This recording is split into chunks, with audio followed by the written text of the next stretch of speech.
ఎన్నికల వేళ ఢిల్లీలో ఆప్ వర్సెస్ బీజేపీ వార్ నడుస్తోంది. ఒకరిపై ఒకరు ఆరోపణలతో రాజకీయాలు వేడెక్కిస్తున్నారు. నిన్న బీజేపీ చేసిన ఆరోపణలతో ఆప్ నేతలు ఆందోళనకు దిగారు. ముఖ్యమంత్రి అధికారిక నివాసం పునరుద్ధరణ పేరుతో 40 కోట్ల రూపాయలు ఖర్చు చేశారని బీజేపీ ఆరోపించింది. బీజేపీ చేసిన ఈ వ్యాఖ్యలపై ఆప్ బగ్గుమంది. దీంతో ఢిల్లీలో ఒక్కసారిగా ఉద్రిక్త వాతావరణం నెలకొంది.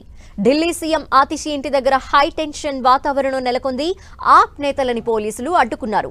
బీజేపీ నేతలు చేసిన ఆరోపణలపై ఇవాళ ఆప్ నేతలు మీడియాతో కలిసి షీస్ మహల్ దగ్గరికి వెళ్లారు. దీంతో ఆప్ నేతల్ని పోలీసులు అడ్డుకున్నారు. సీఎం నివాసంలోకి వెళ్లేందుకు అనుమతి లేదంటూ పోలీసులు ఆప్ నేతల్ని అడ్డుకున్నారు. దీంతో ఢిల్లీ పోలీసులకు ఆప్ నేతలకు మధ్య వాగ్వాదం చోటు చేసుకుంది. బీజేపీకి ఆప్ ని ఎదుర్కొనే సత్తా లేక ఆరోపణలు చేస్తోందని మండిపడ్డారు. ఆప్ నేతలు సంజయ్ సింగ్, సౌరభ్ భరద్వాజ్ బీజేపీ సోషల్ మీడియాలో ఫోటోలు, వీడియోలు పెడుతూ ఆప్ పై బురద చల్లే ప్రయత్నం చేస్తోందన్నారు.